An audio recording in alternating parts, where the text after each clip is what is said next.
Bueno, pues hemos visto cómo se fue desarrollando la historia de la espiritualidad cristiana en el área del cenobitismo, es decir, en estos cenobitas o monjes que vivían en común. En cambio, se les llamaba anacoretas cuando vivían en soledad, entregados a la contemplación y a la penitencia.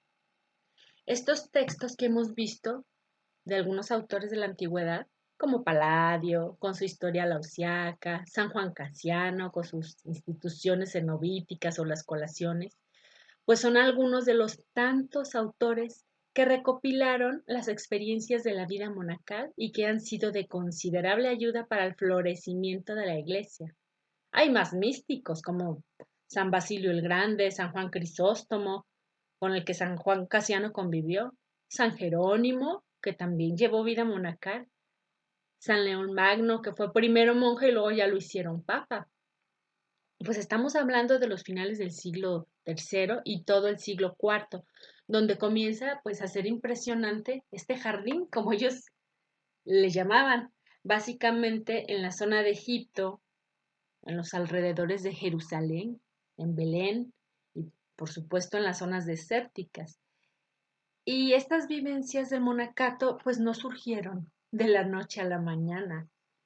Ya desde la época apostólica ya existían algunos hombres y mujeres que ya trataban pues de llevar una vida más sobria en medio de este mundo corrompido, que es la expresión que usa San Pablo y San Pedro.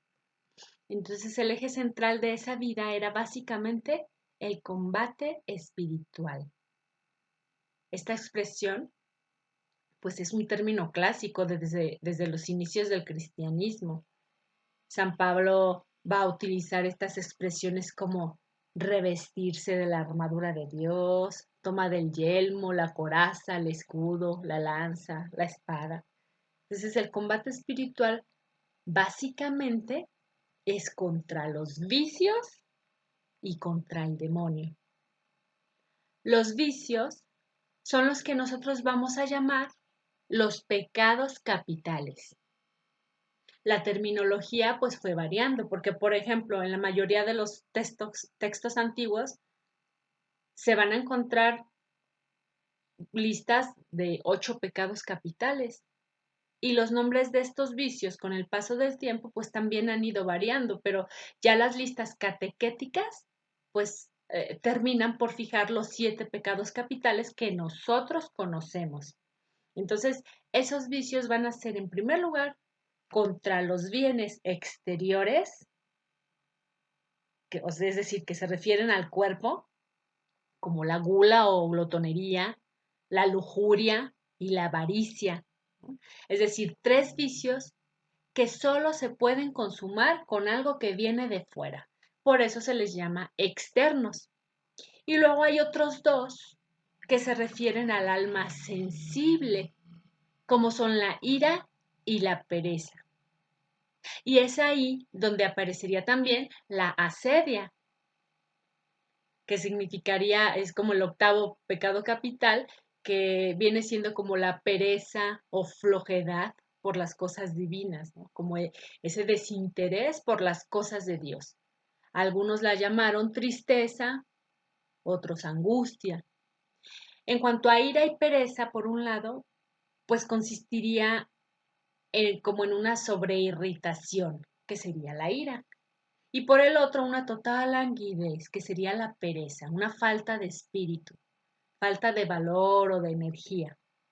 Pues desde luego que los últimos 2 pecados capitales, pues van a decir ellos que se trata de los vicios más peligrosos, porque son totalmente espirituales y pues son más difíciles de notar, que serían la vanagloria o factancia, que es decir, que se alaban a sí mismo, y el otro, el orgullo. Aquí es donde podemos ver que la terminología es variable en aquella época, porque nosotros tenemos una lista en las que aparecen la soberbia y la envidia. Con la soberbia se refiere a este orgullo del espíritu, en el cual se consideran a sí mismos totalmente autosuficientes, donde el orgullo, bueno, donde el orgulloso piensa que no necesita la ayuda de Dios ni de los hombres. sino que cuenta con sus propias fuerzas para alcanzar la meta que se proponga. Estos orgullosos piensan que si trabajan en equipo, si no estuvieran ellos presentes o si no fuera por ellos, pues los demás no serían capaces de hacer nada. Por envidia se refiere a la jactancia, ¿no? Como a esta vanagloria. Y pues hay otros términos que van a utilizar, pero que se mueven en la misma idea, ¿no? Son totalmente espirituales. Sería cuando uno se compara con los demás y se considera superior a ellos. Y esta especie de envidia o vanagloria pues da lugar a la crítica, al menosprecio del prójimo, constantes juicios de comparación. Todo esto está muy ilustrado y desglosado en las obras que están mencionadas en este curso y que vamos a ir recolectando hacia el final con San Benito. Es el punto más importante que van a desarrollar todos estos autores. Es decir, que el monje se retira al desierto precisamente para fortalecerse en este combate espiritual. No se ha quedado en el mundo porque las tentaciones, llevando una vida social intensa, pues van a ser muchas. El otro enemigo del combate espiritual, pues obviamente es el demonio.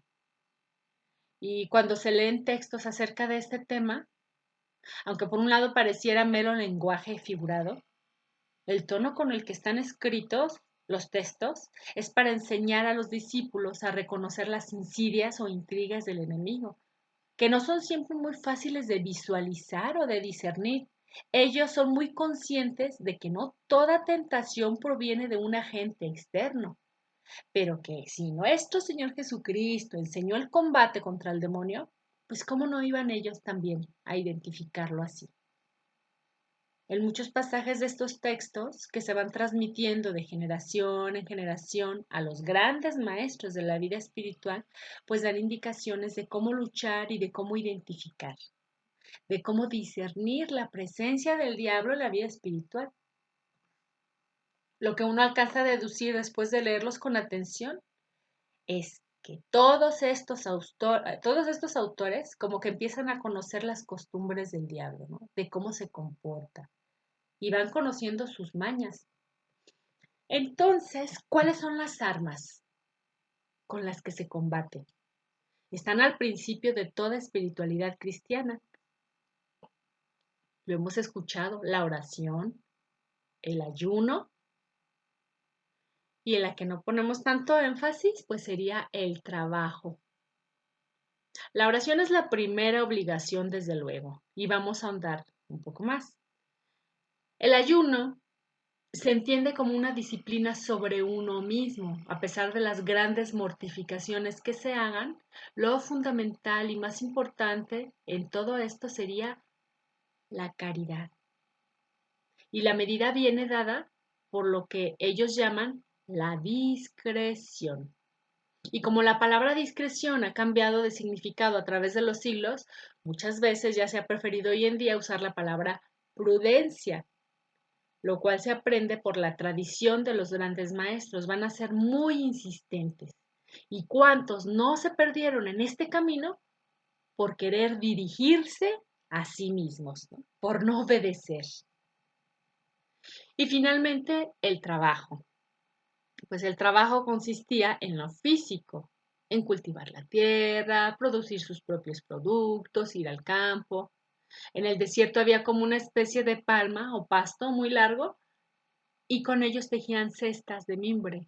Luego iban al mercado a venderlas y era ahí cuando les consultaban sobre la vida espiritual. Ellos tenían sus normas de cómo tenían que conducirse en este tipo de encuentros. Pero ahí donde surgía el interés de aquellos muchachos jóvenes que al conocerlos, pues se sentían inflamados por el deseo de imitarlos y se ponían a sus órdenes. Empezaban a ayudarles durante alguna pequeña temporada y luego regresaban. Pero cabe aclarar que estos contactos en el mercado eran esporádicos, pues uno puede identificar la espiritualidad del monacato con las reglas que van poniendo. Con ellas crecen grandes organizaciones monásticas, como la de San Basilio, que todavía hasta la fecha es el punto de inspiración de los orientales, la regla de San Benito, de la que ahora hablaremos, o la regla de San Agustín.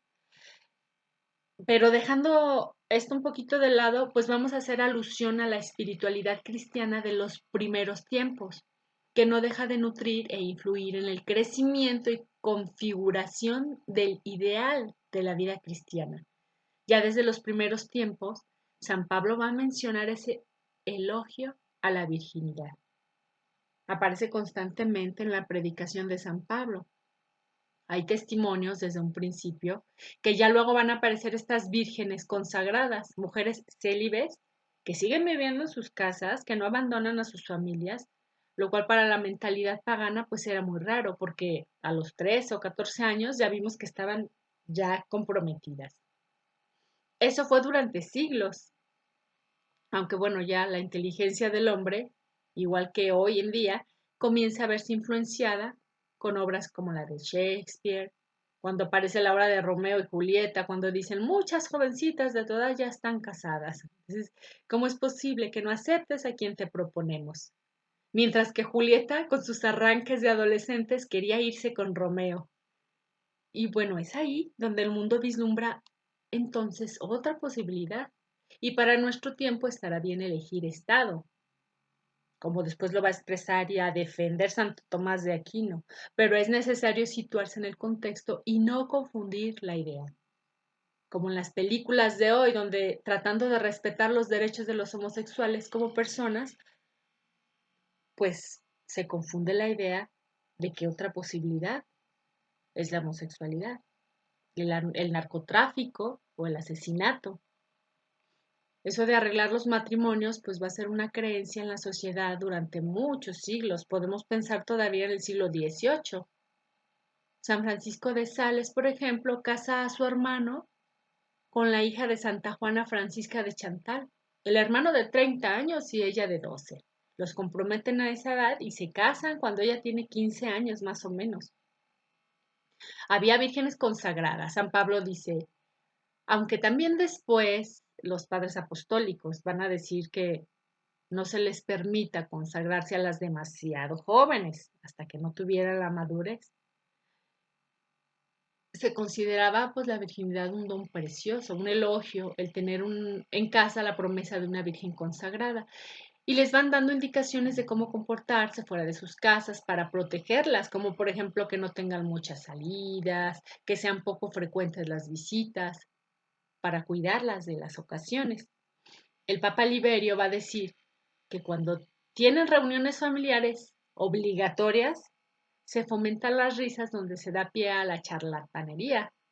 Dice a la letra, por mi parte, desearía ver en cualquier caso a una virgen más bien parca, es decir, moderada, que sobrada de palabra. San Ambrosio tuvo una hermana consagrada, se llamaba Marcelina. Él tenía una gran estima por la virginidad consagrada y predicaba mucho sobre esto. Cuando San Ambrosio estaba en Roma, las mamás no dejaban que sus hijas fueran a la predicación del obispo porque las convencía de consagrarse. Tenían algunos elementos que las distinguían, como por ejemplo su modestia en el vestir. Pero en estos textos de la virginidad, de la vida consagrada, el punto central es la vida de oración. Dice el apóstol San Pablo que así como la casada tiene por ocupación su marido, así la Virgen consagrada puede ocuparse de las cosas de Dios, específicamente de la oración. Y, por ejemplo, San Atanasio dice a la letra, tú pues, sierva del Señor, ya sea que te levantes, ya sea que te sientes, ya sea que te dispongas a hacer cualquier otra cosa, ya que te prepares a comer o te dirijas a tu lecho para dormir, ya te alces de él, no consientas que se aparte de tus labios el cántico de alabanza a Dios. Y pues estas van a ser unas palabras muy parecidas a las de San Jerónimo que dice, no tomes tu alimento sin que le preceda la oración, ni te apartes de la mesa, sino después de haber dado gracias al Creador. Levántate 2 o 3 veces durante la noche para rumiar los pasajes de la Escritura. Al salir de tu morada, ármate con la oración. Al retornar de la calle, salta a tu encuentro a la oración. No consientas que se entregue tu cuerpo al descanso antes de que tu alma se sacie con celestiales coloquios.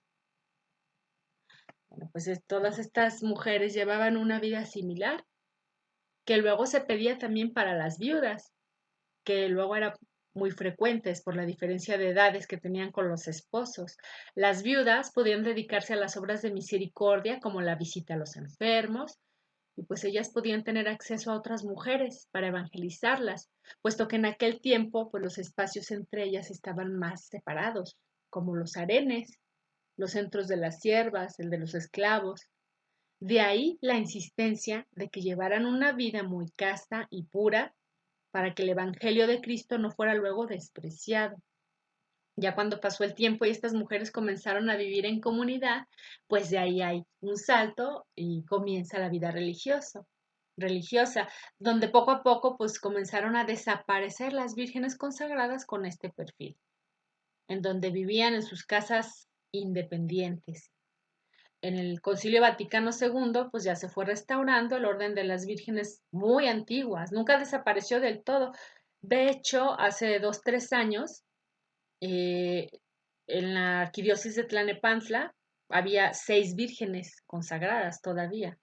Ahora pues no lo sé, pero la cantidad de textos, discursos y homilías que los padres dirigen a estas vírgenes consagradas, pues dio como cierta fisonomía a lo que sería el ideal de la virginidad o de la mujer consagrada, al punto que en el texto de San Ambrosio, la Virgen María se parece más a una monja que a una ama de casa. San Ambrosio la dibuja prácticamente rezando los maitines, los salmos. Era un deseo de identificar a estas vírgenes con la Virgen María, haciendo un énfasis fuerte de vivir la virginidad o celibato. Esta es una de las razones que va a dar pie a las grandes disputas en los primeros siglos sobre el matrimonio, porque pues no va a faltar quien hable tanto en contra como a favor del matrimonio. Uno de los que van a participar fuertemente en este debate es San Agustín, precisamente porque el debate con Pelagio, con todo el tema del pecado original, va a hacer que tengan que aclarar si hay bondad o no en la procreación. Y San Agustín lo va a desarrollar en distintos puntos. Dice a la letra un texto de San Agustín: ¿por qué el matrimonio es propia y justamente un bien? El Señor mismo lo ratificó en el Evangelio, no solo cuando prohibió repudiar a la esposa, no solo exhortó a mantenerse unidos, sino también porque él mismo consintió en ser invitado a unas bodas. Entiendo que la razón de ello no radica en una sola procreación de los hijos, sino principalmente en la sociedad natural por uno y otro sexo constituida, porque de lo contrario no cabría hablar de matrimonio entre personas de edad provecta, y menos aún si hubieran perdido a sus hijos o no hubieran llegado a engendrarlos. En el verdadero y óptimo matrimonio, a pesar de los años, y aunque se marchite la lozanía y el ardor de la edad florida entre el varón y la mujer, impera siempre el orden de la caridad y del afecto, que vincula entrañablemente al marido y la esposa, los cuales mientras más perfectos fueren, tanto más maduramente y con unánime parecer van a llevar esta vida de comunión. ¿No? Se adquiere honor al matrimonio cuando son capaces de respetarse, cuando no se dejan llevar por las pasiones. Todo esto lo va describiendo San Agustín. Ciertamente considera que en el matrimonio hay un bien. En este texto que habla sobre el bien del matrimonio hay un punto que le parece interesante y llama mucho la atención conociendo la historia de San Agustín con su concubina y que da luz en la vida matrimonial. Y él suele plantearse esta cuestión así, a la letra. Si un hombre y una mujer están legítimamente unidos uno con otro y se comprometen a vivir en común, no para procrear hijos, sino únicamente para satisfacer los ardores de su incontinencia, ¿se puede decir que han contraído nupcias? Aunque se hayan jurado fidelidad y contraído el compromiso mutuo de no vincularse ni ella a otro hombre ni él a otra mujer, se podrían llamar connubios, pero no matrimonio. No, porque pues para San Agustín hace falta que tengan la voluntad de tener hijos. Esto va a ser un punto firme en la doctrina agustiniana y que va a ser reproducida por los padres. Es decir, que la razón de ser y lo que constituye propiamente el matrimonio es doble, la fidelidad y la voluntad de la procreación. Si una de las dos cosas falta, deliberadamente, pues ya no hay matrimonio. Dice él, en efecto, si un varón se adhiere a una sola mujer solo por un determinado tiempo, hasta que encuentre otra al nivel de su posición, de su rango o de sus riquezas para desposarse con ella, ese varón es un adúltero en su corazón, no para con aquella mujer digna que se va a casar después y que la está esperando, sino con la que vive en ilícito contubernio, sin intención de vincularse a ella por el convenio matrimonial. Y por consiguiente, también es adúltera en su corazón la mujer ilegítima que a ciencia y conciencia se presta a mantenerse en impúdico comercio con un varón con quien no está vinculada por el derecho conyugal, que procede con la misma pecaminosa y adulterina voluntad que el hombre. No obstante, si ella le guarda fidelidad casi conyugal, de tal modo que aun cuando el hombre tomará otra esposa, ella no osa contraer nuevas nupcias, sino que se atiene en absoluto de cualquier otra posterior alianza. Entonces, no me atrevo a calificarla de adúltera. Bueno, pues la concubina de San Agustín no se volvió a casar. Dice, ahora bien, si por lo que a ella concierne estaba en su intención el anhelo preferente de engendrar hijos, al aceptar esa alianza concubinaria y sufre con violencia, y a pesar suyo, cuanto no vaya ordenado a esa intención causal de procrear, entonces no le disculparé su pecado. Pero sí diré que habrá que preferirla a muchas matronas legítimamente desposadas, las cuales, sin ser adúlteras, es cierto, compelen a sus maridos. Es decir, quieren someter a sus maridos. Estos dos puntos pues van a ser de gran insistencia en los textos de los padres de la Iglesia. Es importante señalarlo porque cuando uno lee estos textos, el mensaje para los casados es el de la fidelidad y la procreación de los hijos. El matrimonio es un bien en sí mismo, es un bien necesario. En la antigüedad los santos se casaron. Y sí, también existe un elogio a la continencia, pero también en el matrimonio es bien visto como un camino de santidad, para darle gloria a Dios.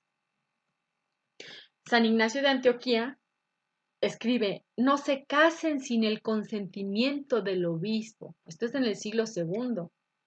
Desde aquí ya vemos cómo se está apenas comenzando a configurar el matrimonio con validez oficial, no sin una inspiración del Espíritu Santo prometido, porque aunque en su tiempo no era una obligación, cuando se constituye lo que se llama ahora matrimonio canónico, es con el Concilio de Trento en el siglo XVI, del año 1545 a 1563, con la finalidad, pues obviamente, de eliminar los matrimonios clandestinos.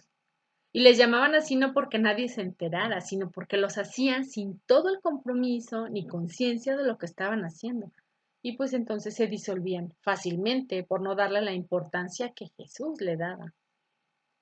Y bueno, es que la intención de ver todos estos escritos es reconocer que uno no va a encontrar un libro sobre unos tratados o procedimientos sobre la espiritualidad matrimonial. Hay elogios, como el de Tertuliano, San Agustín, sobre la bondad del matrimonio, alabanzas al hecho de que los esposos no se hayan unido únicamente por la pasión, sino por vivir mutuamente en la caridad. Y aunque no se encuentren tratados sobre la vida matrimonial, lo que sí está firmemente mencionada es la fidelidad y la procreación, porque las obligaciones que se desprenden de ahí, del mismo techo y del mismo lecho, es lo que constituye lo básico de la vida cristiana de los cónyuges.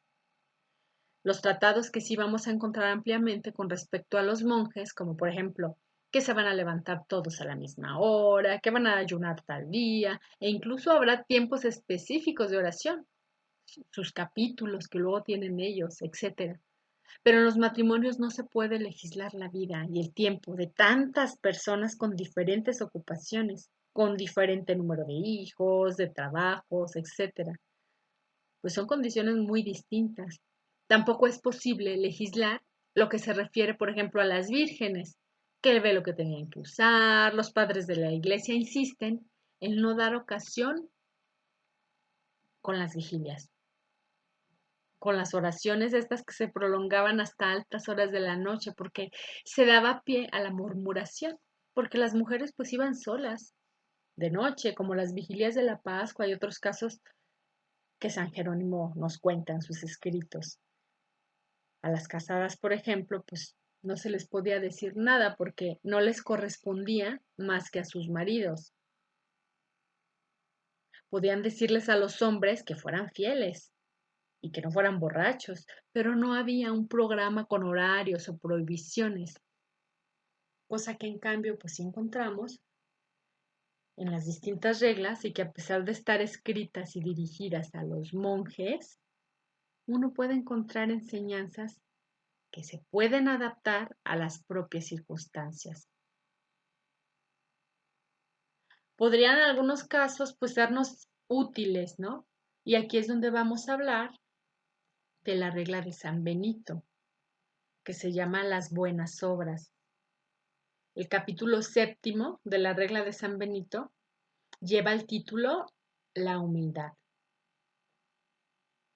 Haciendo acopio de una tradición que Benito conoce, entre ellas las obras de San Juan Casiano, pues ofrece en este capítulo una división en 12 como peldaños o 12 grados de humildad y que luego ya se volvió un clásico como punto de referencia que va a ser muy mencionado y que podemos ir recorriendo. Es una especie de escala, dice él.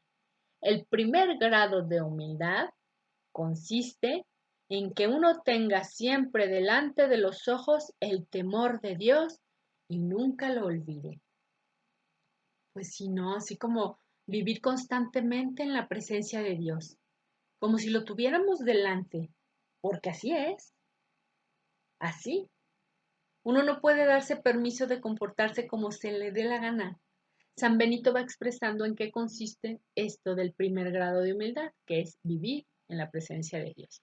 Y luego también explica el segundo grado de humildad, consiste en que uno no ame su propia voluntad ni se complazca en hacer sus gustos, sino que imite con hechos al Señor que dice, no vine a hacer mi voluntad, sino la de aquel que me envió. A partir de este punto, digamos que si el primer grado de humildad se refiere a esta consideración, en la cual uno cae en la cuenta de que uno es una criatura y no es un Dios, tiene uno por orden natural estar unido a Dios, quien lo creó, obedeciendo la ley que Él le ha entregado para vivir feliz, venerarlo y estar sujeto a Dios, quien es su creador. A partir de este segundo punto, se empieza a notar que San Benito está haciendo como una sinonimia entre la humildad y la obediencia, como sujetarse a una autoridad que está por encima. Luego, el tercer grado de humildad, dice, consiste en que uno, por amor a Dios, se someta al superior en cualquier obediencia. Pues ese creo que está muy bien explicado. Luego, el cuarto grado de humildad consiste en que la misma obediencia, así se impongan cosas duras y molestas o se reciba cualquier injuria, uno se abrace con la paciencia y calle en su interior y soportándolo todo, no se canse ni desista. Pues obedecer al superior, incluso si te manda con palabras feas o te humilla.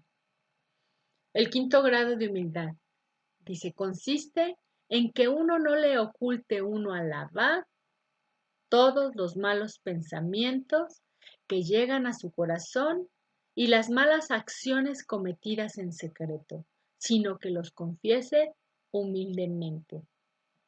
De hecho, este punto está anotado en las colaciones de San Juan Casiano, perdón.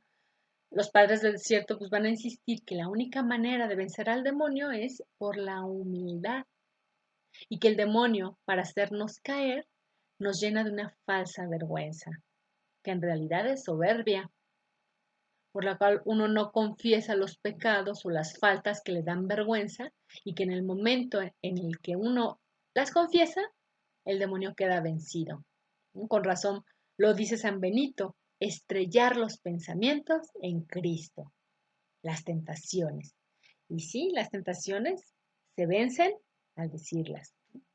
Luego, el sexto grado de humildad consiste en que el monje esté contento con todo lo que es vil y despreciable.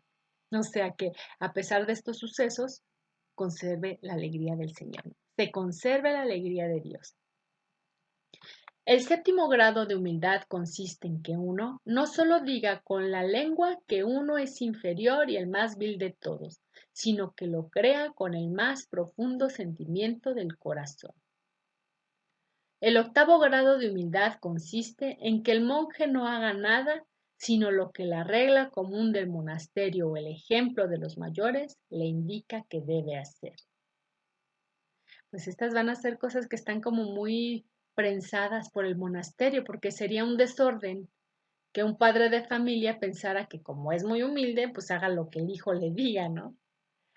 Luego, el noveno grado de humildad consiste en que el monje no permita a su lengua que hable, es decir, guardar silencio. El décimo grado de humildad consiste en que uno no se ría fácil y prontamente, porque está escrito que el necio en la risa levanta su voz. Esto aparece también en la Ética Nicómano, una obra de Aristóteles. Esta risa en donde el necio levanta su voz, dice, es la que nosotros llamamos como la carcajada, ¿no? La risotada.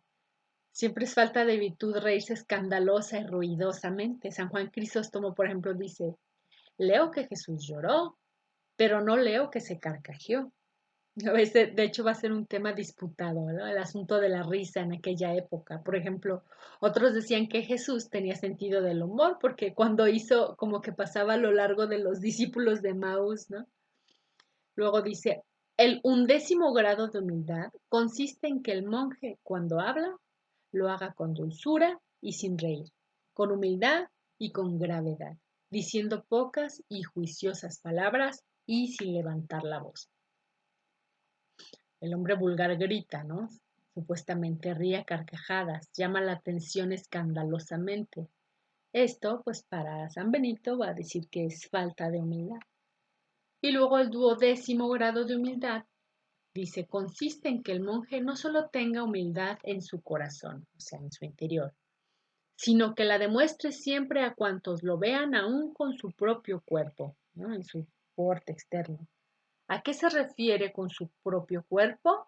Es decir, que en el rezo del oficio de lecturas, en el oratorio, en el monasterio, en el huerto, en el camino, en el campo, en cualquier lugar, ya sea sentado o andando parado, esté siempre con la cabeza inclinada y la mirada fija en la tierra, y creyéndose en todo momento reo por sus pecados, se crea ya en el temible juicio, y diga, con las palabras del publicano en el Evangelio, Señor, no soy digno yo, pecador, de levantar mis ojos al cielo.